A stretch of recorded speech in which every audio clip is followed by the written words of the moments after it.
So Faith in Action Alabama, about in 2015, 25 clergy across race and faith lines from 4 cities here in Alabama came together to begin to think about how can we begin to build power across race and faith lines. And then those 25 clergy helped to birth Faith in Action Alabama in 2016. So we're only about a year old right now. So we have 4 hubs, 4 cities. Again, Birmingham, Huntsville, Montgomery, and Mobile. So Birmingham and Huntsville being in the northern part, and Montgomery and Mobile being in the south. We have about 40 member congregations, again, across race and faith lines. And what was exciting last night, I was in, well, let me say, over the last year or so, we've increased our staff by 150%. We've gone from 1 to 2.5 people. So you may think that we're flush in cash, but anyhow. But what's been exciting about being at a very low staff level is it has required our leaders, our volunteers, to really own this effort. And I've had to be very strategic in terms of leadership development. So last night in 4 cities, with only 1 staff person present at one of them, we were moving phone banking sessions leading up to the December 12th special Senate election. And again, this was with only 1 staff person. We had done training, and then the leaders, our volunteers, were going forward. So this is exciting. Certainly, building power concerning the ballot is something that's very important. I would say, and again, I appreciate I have about 6 minutes, so if I'm jumping around, I apologize. When we're looking at Alabama, I think we have to take on a lie. The lie is that Alabama is the way it is just because. When in fact there have been intentional public decisions to undermine the political and economic power of people of color, particularly African Americans and Latinos. And so we have to begin to really provide a sharp analysis about the pain that has caused communities of color, as well as how it has undermined opportunity for moderate and low wealth whites. And so this is something that Faith in Action Alabama has been focused on helping our leaders gain that clear analysis. One of the ways that we see systemic racism manifesting itself here in Alabama is in the criminal justice system, particularly around mass incarceration. So here we have the 5th highest incarceration rate in the world here in Alabama. And it's particularly harmed the African American community.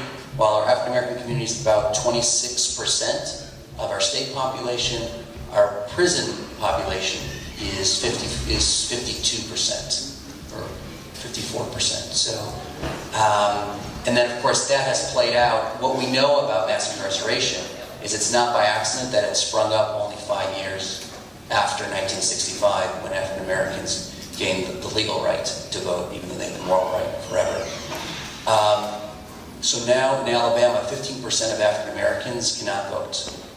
So mass incarceration is the most effective and pernicious form of voter suppression. 15%. So that is something that we are looking at. When I say looking at, we're actually, while state and federal policies certainly contribute to mass incarceration, it's also driven by local policies. And that's why our leaders in all 4 of our hubs are engaging the district attorney, who's the most powerful stakeholder in any local criminal justice system. And we had a victory in Huntsville where the DA agreed to release all of the demographic data regarding the decisions his office has made concerning defendants. And that's going to be going to a researcher, so we can begin to see if there's any trend about how different demographic groups are being impacted by certain decisions. Also in Mobile, our leaders are moving a campaign to create a public defender's office. So, and only, if I'm Scott, I always look to Scott to correct me. So he, unfortunately, if he's last or he's least after me, so he can clean up. But I believe we have only 5 DA offices In 5 out of 67 counties do we have a public defender's office. So in 62 counties in Alabama, we do not have a public defender's office. That is not by accident. What that generates is ensuring that low-income defendants do not have access to good legal resources, and that only raises the likelihood that they will be incarcerated and that they will lose the right to vote, at least while they're in jail, if not forever. So that is something.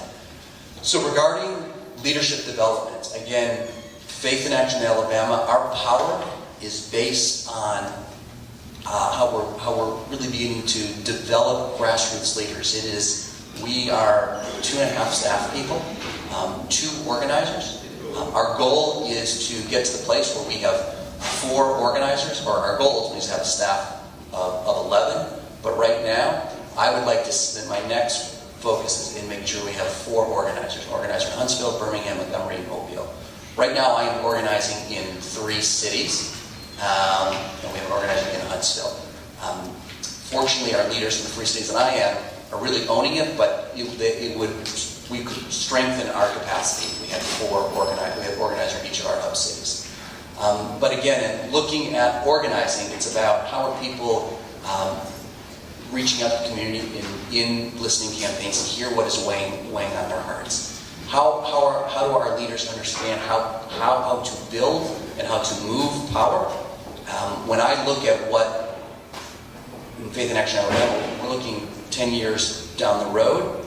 One of the big power moves that we think needs to happen is we need to take on the state constitution, which is another powerful form for I've gone over a bit, so I'm gonna wrap up here. So that is an intentional. Our state constitution, we have an incredibly low property tax rate. There's a cap on it that undermines. We have the lowest property tax rate in the country. If we raised it, if we doubled it, we would still have the lowest.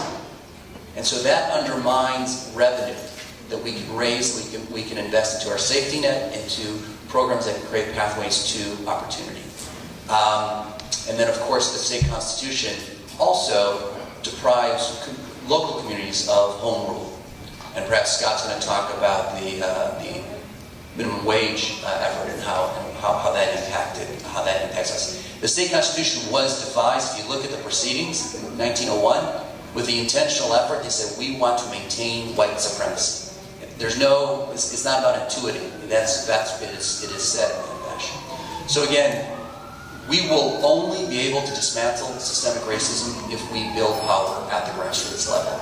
Litigation is incredibly important, but if we're not having folks at the local and state levels holding their elected officials accountable and driving a vision, we will not be able to do it. On the flip side, we've seen in Alabama what happens when people own. So anyhow, thank you so much for your time.